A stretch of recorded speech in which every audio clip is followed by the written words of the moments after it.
Hi everybody, I am James Harris and I'm sitting here with my business partner, best friend, the one and only David Parnes. Our newest podcast, Rise Above the Ranks, is the sister publication to readtheblueprint.com. If you haven't subscribed, click the link below, subscribe, check it out. We got great information coming out every Tuesday and Friday.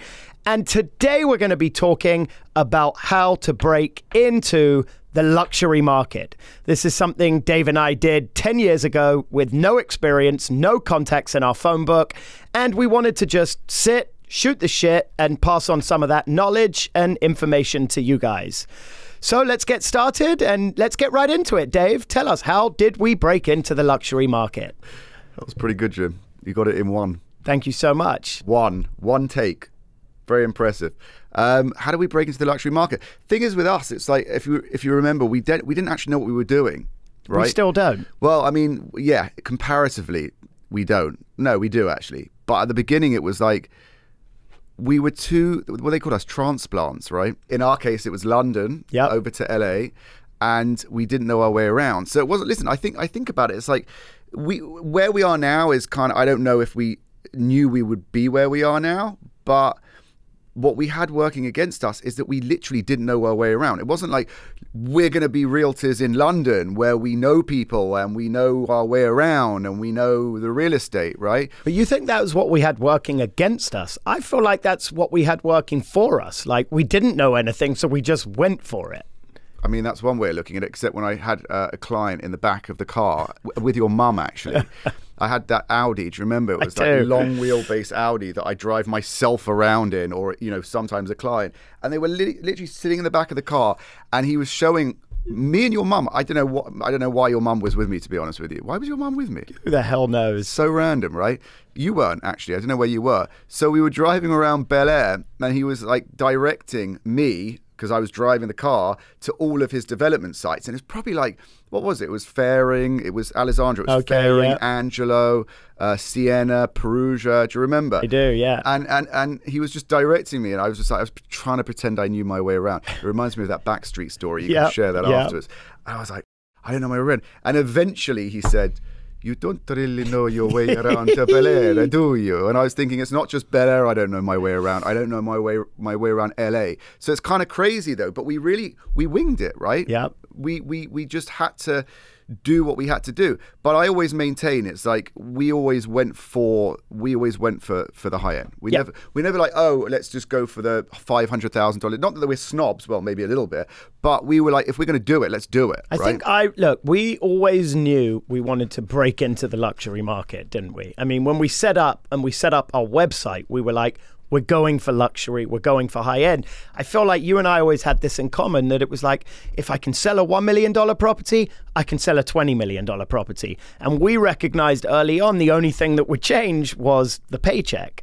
And that's what we did. We set up a website, we went and curated it with this incredible brand, right? And then we looked at each other, if you remember correctly, and we were like, oh my God, we have this unbelievable website. Not one listing. We have no real estate. We had to get creative and think about, how are we going to get real estate on our website? And I remember going to Santiago and we cut a deal. You remember, right? 18-year vet in the business. And we said, hey, you give us all of your inventory over 18 years. We'll give you a third of our commission for everything we sell in one area. And you remember, right? We pulled all of his... All too well. But it was great. We then went door knocking with inventory on our website. We suddenly had like the posture of, we're the shit. And that's how we started in the luxury real estate world. Like, we built up from there, Dave. Like, it was an amazing experience, but we rolled up our sleeves, we door knocked, we sat open houses, we sat brokers opens, but we always had one thing in mind, that we wanted to be the best, right? Yes. 100%. And we didn't let anything stop us to get there. I mean, back to your point, as far as the, you know, it's actually, you said it's the only difference between doing a small listing and a big listing is the numbers, right? Correct.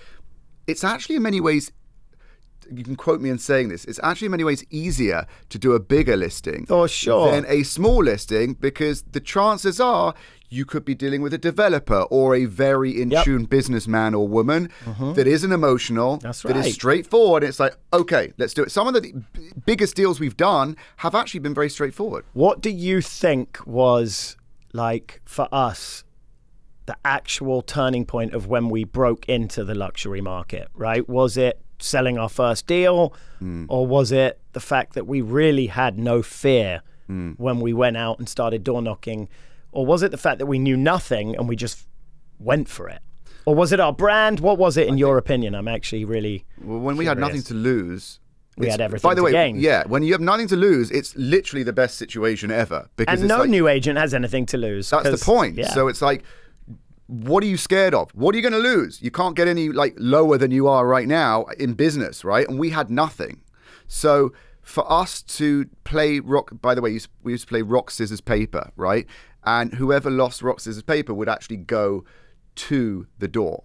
Do you remember that? Do I remember? I used to lose 9 times out of 10. And the other one would sit in the car. But the point is, even if we did lose, it was still it. I'm getting up, I'm going to the door, I'm ringing on it, I don't give a shit. I got nothing to lose, right? So I think the defining point of when we broke into the luxury market was probably the Perugia Way teardown, right?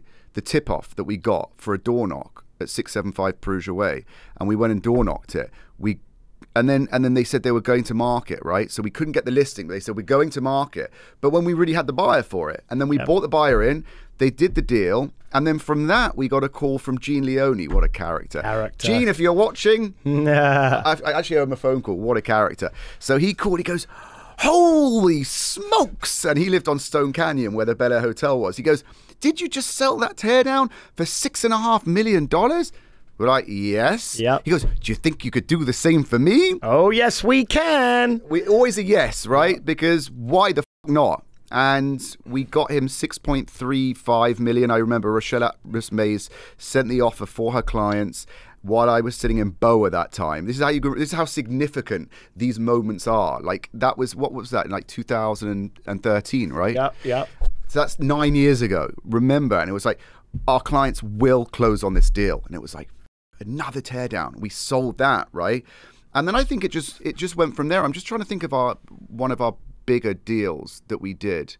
And I'm excited too, because we're going to cover an entire episode on door knocking. But I have to tell you, I think for us, now I'm really starting to think about it, breaking into the luxury market is perception becomes reality. We had the perception that we were going to break into the high-end market. Your brand, we had the brand that we wanted to put out. It was a luxury brand. We didn't know much, but we believed in ourselves. We rolled up our sleeves and were willing to do whatever it took. When we did door knock, we weren't door knocking $1 million houses. We were door knocking 20, 30, 40, $50 million houses. We researched. I can't believe we did that. I kind of want to go and do it right now.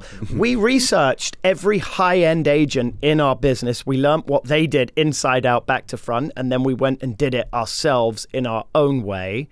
I think it's like a collection of all those things that we did that got us to where we are today, but with one thing in mind, we were never, ever willing to give up. That's one thing I really respect about you and I. We got kicked down a lot. We were up against a lot of competition. A lot of people didn't want us to rise in the industry, but we were never willing to let somebody tell us we weren't good enough or we couldn't get to this place. We had our eye on the prize, and that was to get to the top.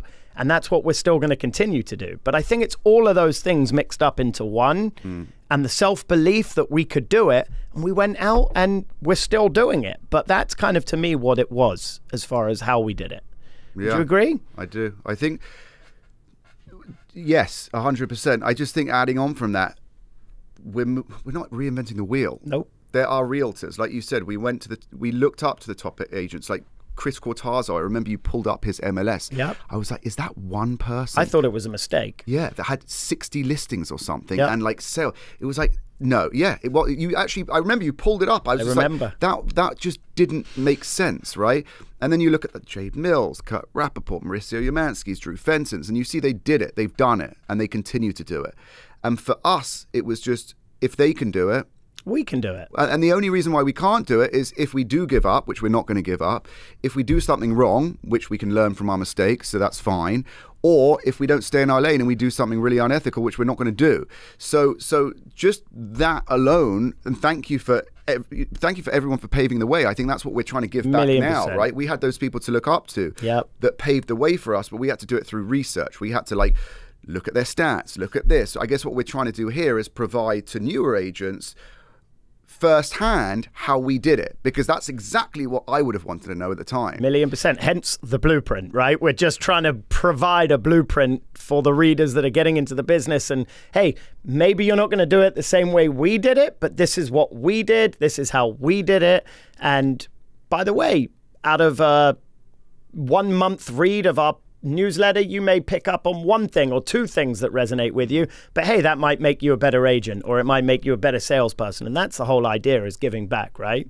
100%. But nuts talking about it. Yeah, it's what I would want to see. The fact that two little stunted British Jews from North London with zero track record now actually have a track record and a great business is pretty unbelievable. I think it's incredible. But truthfully, all jokes aside, this is exactly, I guess, what I know you would have wanted to see when we first set up. It's like, sure, it's all here. It's literally here for the taking. Amen. And by the way, we answer questions too. Yes, we do. And we actually have 2 questions that have come in.